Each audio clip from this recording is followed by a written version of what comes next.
Hybrids, they're such boring, unattractive vehicles. A shape that often is dictated by their flow, how the airflow goes about the vehicle. It's all in the name of fuel economy. Just think about the Toyota Prius. Nobody ever gets excited that you drive a Prius. Well, Ford finally has an answer for you. This is the all-new 2013 Fusion Hybrid, a vehicle that gets 47 miles per gallon in the city and 47 on the highway with 188 horsepower.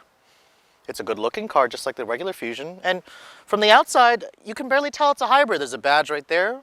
There's a badge right in the back. You can get pretty much the same wheels that you get on all the other Fusions. I don't like those wheels, but there are certain wheels that are available. So, has Ford finally done it? Have they finally built us a sexy hybrid that we can be proud and happy to show off? Well, let's find out. So for those of you who aren't quite familiar with the Fusion Hybrid, Ford actually first introduced this vehicle when they redesigned the Fusion in 2010, which that vehicle is known as the second generation. 2010 was the first year of the Fusion Hybrid. Meet the second generation. It's based on the all-new body, just like the regular gas Fusion.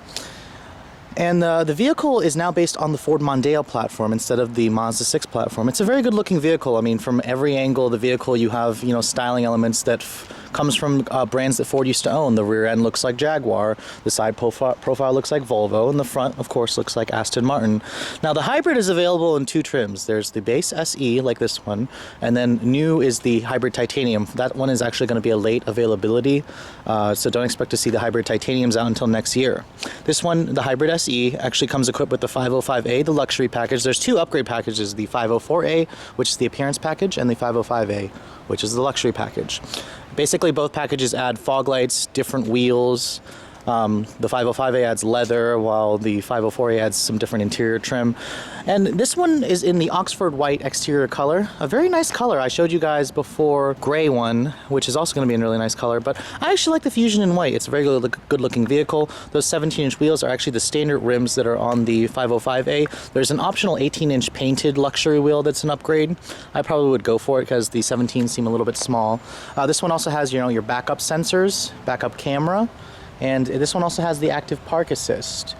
Now, if you look at the window sticker, you can see this one is priced at $33,845, and you can see the 505A upgrade package, as well as the moonroof, the My Ford Touch, the rear view video camera, and the active park assist and navigation. Fusion hybrids are all rated at 47, 47, and 47 combined, up from the 41, 36 in the previous generation. That makes it one of the most fuel-efficient hybrids in the class. Think about the class. There's the Volkswagen Passat TDI, the Toyota Camry hybrid, the Kia Optima and Hyundai Sonata hybrid. All of them don't even come close to what the Fusion hybrid offers. And personally, I think this one is actually the best looking. Now, coming inside, this one does have your dune interior. It's got the two-tone, the black upper portions and then the dune. This is my favorite combination. I think it's a really good looking, classy combination. Now, stepping inside, you need to duck your head a tad because the roofline is low. But I mean, the interior here is pretty familiar. If you guys remember the SE I showed you, this one has the My Ford Touch with the automatic climate control. Here's the key for the vehicle. The SEs do not come with push button start. Make sure you go for a titanium if you want the push button start. So basically, you have to stick the key in the ignition. It's kind of like a regular car here. Turn the key and then just turn it to start. There's no starter hiccup noise or nothing. It'll just say ready to drive, and then the green icon, the green car icon will appear down there, and then of course it says ready to drive. Now, shutting the door, all four of the windows are automatic up and down. It's kind of expected. This is a really higher trim SE. And you can see this one also has memory seats. It's got power seats. It's a really nice car.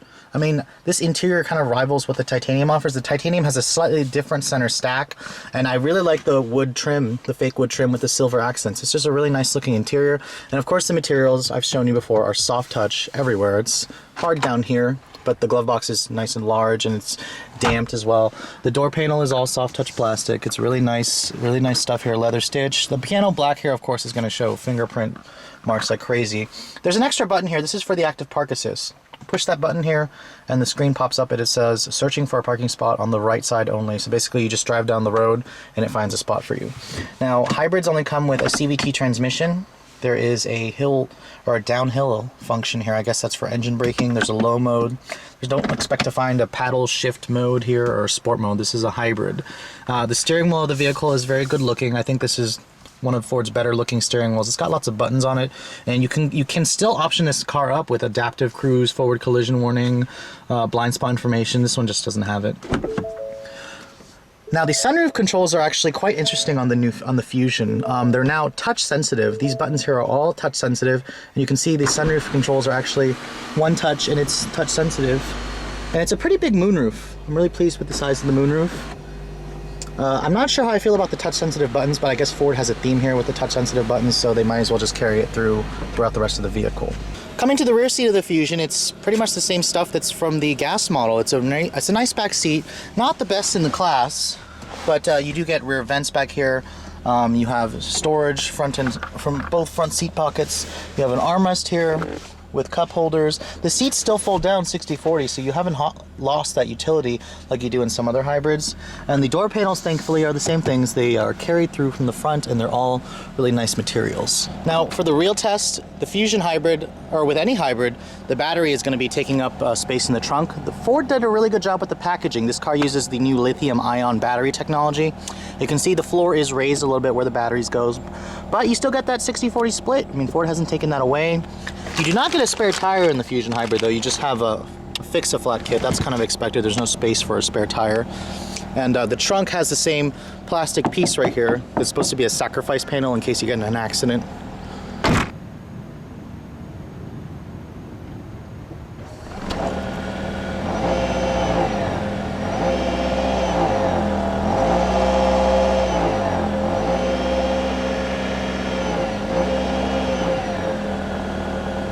And then, of course, under the hood, you'll find Ford's latest generation hybrid technology. It's basically a 2-liter Atkinson Cycle 4 that's kind of similar in engine family as the Ford Focus. It doesn't have direct injection. It runs on the Atkinson cycle for efficiency. On its own, it makes 141 horsepower. Combined with the electric motor, 188 is the total output. Torque is always unknown because, the electric motor makes torque at 0 RPM. This is essentially the same powertrain under the C-Max. So if you guys have driven the C-Max, this will be pretty similar. The Fusion does weigh a little bit more, but it's more conventional, and it's a good looking car as opposed to the C-Max. But let's see how this car drives with the CVT transmission. All right, the car enthusiasts, let's rejoice. Let's see if Ford's new 2013 Fusion Hybrid can actually satisfy our needs to have fun behind the wheel. And of course, no noise. Just get used to the silence. This vehicle is just dead silent, and Ford did a really good job with making sure all the components in here are just really quiet. You can see I'm starting off here. I'm in all electric mode only. There is no noise whatsoever, and Ford says that this vehicle can travel up to 62 miles per hour in pure electric mode only. I would have to test that. Of course, you're going to have to have the most, lightest of feet to actually be able to achieve that. But driving this vehicle, it kind of just feels just like the regular Fusion. The steering is very responsive, the ride is really nice, the car feels very light and easy.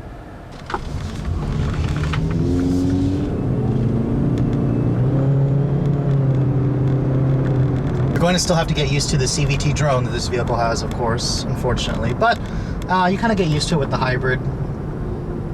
All hybrids have a CVT. You just can't really go with it on a regular automatic. Although the new Hyundai Sonata and Kia Optima does have a regular automatic, but I've been hearing that those vehicles actually don't drive quite well. But even though I dislike CVTs, I think they are the perfect transmission for a hybrid vehicle. Now, the one thing I forgot to mention is the Fusion is actually available in 2 models. There's the regular hybrid like this, and then there's the Energy, which is a plug-in hybrid. That's going to compete with the new Accord plug-in hybrid and the Prius plug-in, I guess. It's basically kind of the same theory as a Chevy Bolt. You can plug in the vehicle, or there's also a gas engine to recharge the batteries in case you run out of juice. Now, passing in the Fusion Hybrid actually doesn't require that much thought. You can try to get around these school drivers here because they're pretty slow. The visibility in here isn't bad. You do have some rather thick A-pillars, but there are some nice convex mirrors in the side mirrors. I really like what Ford has with the convex mirrors to help you see. I prefer to have one with the blind spot information tech, the driver assistance package, but the roof line is pretty low on this vehicle. That's what you have to pay for when you get, sleek styling like this. It's got the European style clickers. I really like that. And it's just dead quiet in here. There's no road noise, a little bit of engine noise. I mean, this is a 2-liter 4-cylinder, of course.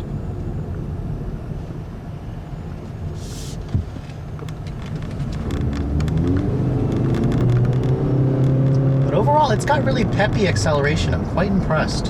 And the steering is what makes this car pretty fun to drive. The steering is electric and it's a little bit devoid of feel, but it's pretty precise. That's one thing I like about it a lot.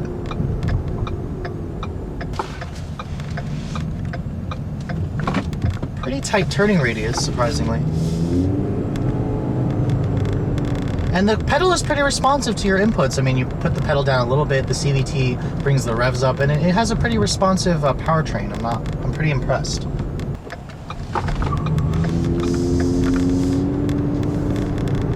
Now, the one thing I also forgot to mention is there's actually 4 different information screens in the left part of the instrument panel. There's Engage. I tend to leave it on Engage. There's also Empower. There is Inform, and then Enlighten. I tend to leave it in Engage. I like the information displays in Engage mode. And then, of course, Ford, what they have to show for the fact that you're driving a hybrid and to try to coach you to drive more efficiently is their efficiency leaves. Every time you drive this vehicle really efficiently, more and more leaves grow. And it's kind of like a game. The more leaves you get, the better you're doing, I guess. I kind of wish Ford would give you a little prize, like maybe some money if you fill the entire screen up with leaves. But it's a cool feature, and it's definitely more engaging than Toyota's hybrid system. Toyota's hybrid system is kind of boring. I know they're trying the process of changing that, but I just remember what their old hybrid systems were. And of course, like every other hybrid, the vehicle's engine will shut off when you come to a stop. But it's pretty seamless. And of course, the mid-range, you can really feel all the torque that the electric motor has to offer. It's just a really, conventional driving car that looks great. I mean, it looks like a conventional car. You can't really tell that you're driving a hybrid. So, should you buy this car? If you're in the market for a hybrid, you got the Camry hybrid, the Hyundai and Kia Sonata hybrid. Now, Toyota's been doing hybrids longer. Ford's been doing hybrids for a long time as well. I'd probably be a little bit weary about a Kia and Hyundai hybrid. It's probably like their first one. But if you're looking for a really good looking hybrid, I definitely would recommend checking out the new Fusion hybrid. So head to your local Ford dealer and take one for a test drive if you're curious. But thanks for watching, guys. I'll catch you all later.